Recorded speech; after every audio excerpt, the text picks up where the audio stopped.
Greetings, virtuous viewers, and thank you for joining us on today's Our Noble Lineage here on Supreme Master Television.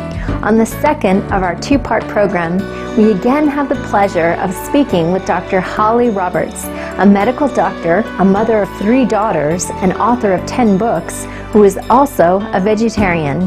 In her quest to help people towards health, Dr. Roberts sought to understand the values that motivate people in their life choices. And she thus embarked upon the study of world religions and philosophy. In addition to her medical degree, she obtained her master's in theology and her PhD in Asian religion and philosophy. Dr. Roberts' master's thesis in theology eventually turned into her second book, Vegetarian Christian Saints. You asked me about vegetarian Christian saints.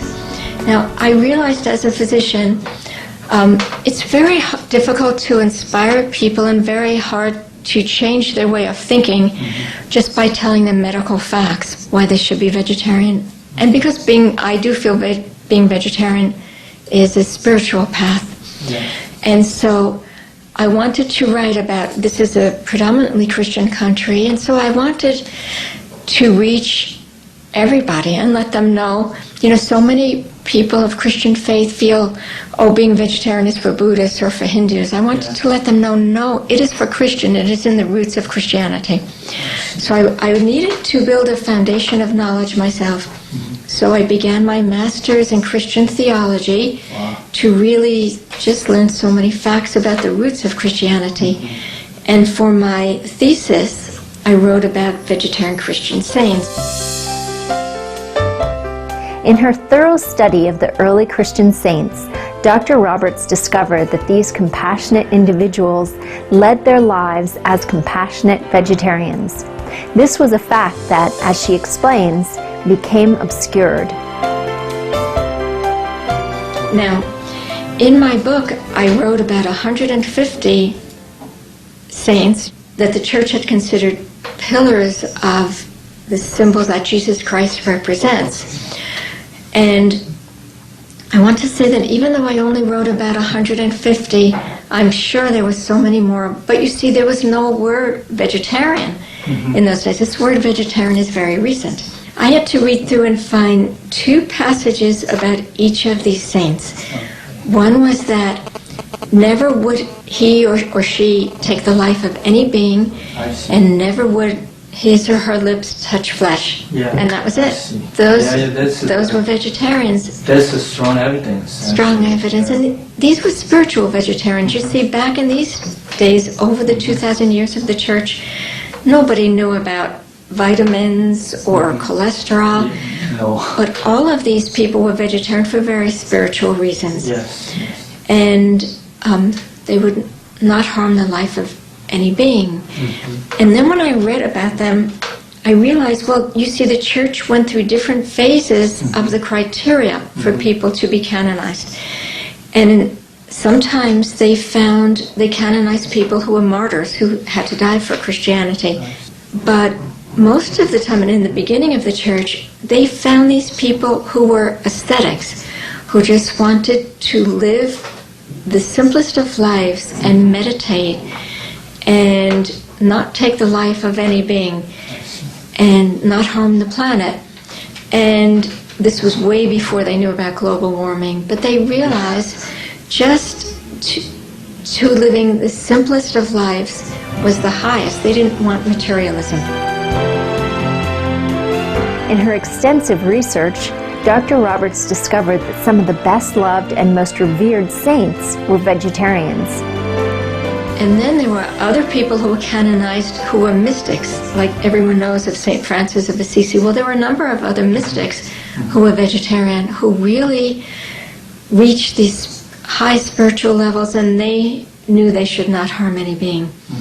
And then there were others who just lived in compassionate kindness. And one who I think is very important is St. Jean-Marie Vianney, and he is so important because he is the patron saint of parochial schools. And all these children who have gone to parochial schools, they don't know that the man, the pillar of parochial schools, he wouldn't harm any being. He wouldn't step on a worm. And so these were people, really the pillars of early Christianity.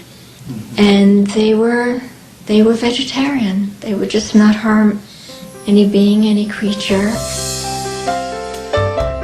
Dr. Roberts shared more about Christianity's compassionate roots that embraced respect for all forms of life and the effect such knowledge had on her personally. All of the initial orders of these people who really wanted to follow Christianity and live as monks and out in the desert and really spread Christianity, they all began with vegetarian roots. The Benedictine orders, the Dominican orders, all of them. And these people sacrificed so much, just to not harm any beings. Yes. And so I want to make sure I don't have any mistakes in this book. So I had my book reviewed by a Cistercian nun, a cloistered nun. And after I got back all of her input about the book, because she wanted to give me more insight into what it was like to live as a cloistered individual in a religious order. And so I read through her editing and then my husband's editing, and we sat together and read through the lives of each of these saints. And we sat there crying because these people were so highly evolved and spiritual, and so much of their message has been lost, and we sat there crying. Dr. Roberts also shared her insight into the account of Jesus cleansing the temple in Jerusalem as described in the New Testament. Now, he went with his followers to Jerusalem, as is a blessing for Jews on Passover, but this had been a time, Passover, when people believed in the slaughter of animals. Now, if you go back to any ancient religion, if you look at Hinduism and Judaism, like 5,000-year-old religions, they believe that in part of their evolution from ancient people who slaughtered humans, go to the slaughter of other animals. And on Passover, there was unfortunately massive slaughter of these animals, of sheep and cows, and for the poorer people, the pigeons, the doves. And so Jesus went there, Passover, and he knew this would be his last act. And he went there and opened the cages and let out the animals. He let out the animals and he let out the doves, and he turned over the tables of the money changers. Now, so many people, they take this to mean that he didn't like that money was being changed in the temple, but it wasn't being changed inside the holiest of holy spot. This was where the Romans said the Jews should change money. Who knew what their money was worth? And so it went to the highest bidder. There was no foreign exchange policy. And so, of course, people would only give their sheep that they had bred to the highest bidder. And so I'm sure there was a lot of arguing, but I think the really important thing was Jesus said, you have changed God's house into a den of thieves. Now, what can you steal more than life? What can you steal more than an animal's life or a thief's life or a dove's life? A man of his level, I don't think he thought about money. I think he thought about the loss of lives. And I think that's the only thing that was important to him. So I think Jesus at that time, his heart had to go out to the sacrifice of these animals. And if you take it one step further, sacrificing an animal's life when you don't need to. You don't need, this is all sacrifice of these innocent beasts when it is known that we do not need to eat any animals, to take the life of any animals to live and to eat.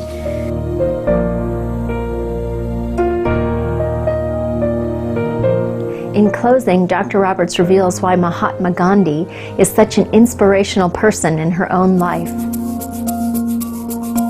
And he said he would always be a Hindu his whole life, but he read profusely of the other faiths and of Christianity and Judaism and Islam and Buddhism. And he said he thought each of us should try to read all of the other faiths, take the highest values, the highest form of living from each faith, melt that into our own faith and then be the highest form, the highest person we can be within our own faith, and live it to the highest level of nonviolence, compassion, and simple living. Now, if we look today, you can live simply as a vegetarian and live taking so much less of the earth and so much less of the water, living as a vegetarian. We all know nowadays that people who consume a meat-based diet, it takes so much more land and causes so much more pollution and so much more water to feed an animal and then secondarily feed a human being. And Gandhi recognized this years back, that if you live in non-abundance and live on a plant-based diet, you are doing the best to protect this planet as you possibly can. The gracious Dr. Holly Roberts conveyed her appreciation and sent a message to Supreme Master Ching Hai. I want to thank you all. I want to thank your group for letting me talk on your show. I think you're a wonderful group.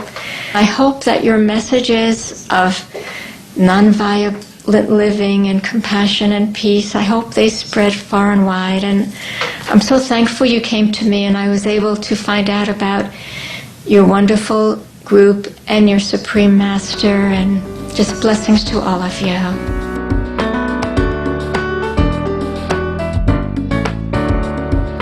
Thank you, Dr. Roberts, and our profound gratitude for your time and all your dedication to bring the veg message to the forefront of society and spirituality. Blessed be your noble endeavors to uplift our world to a kinder place.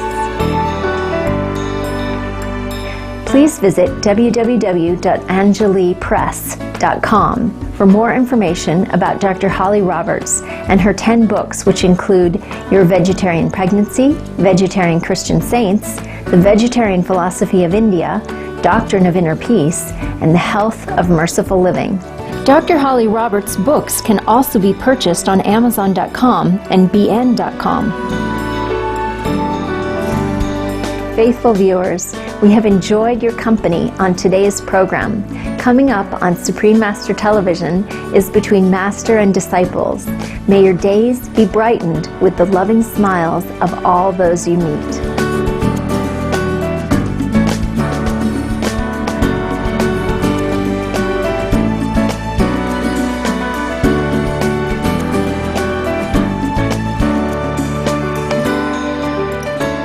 For more details, please visit www.suprememastertv.com/NL.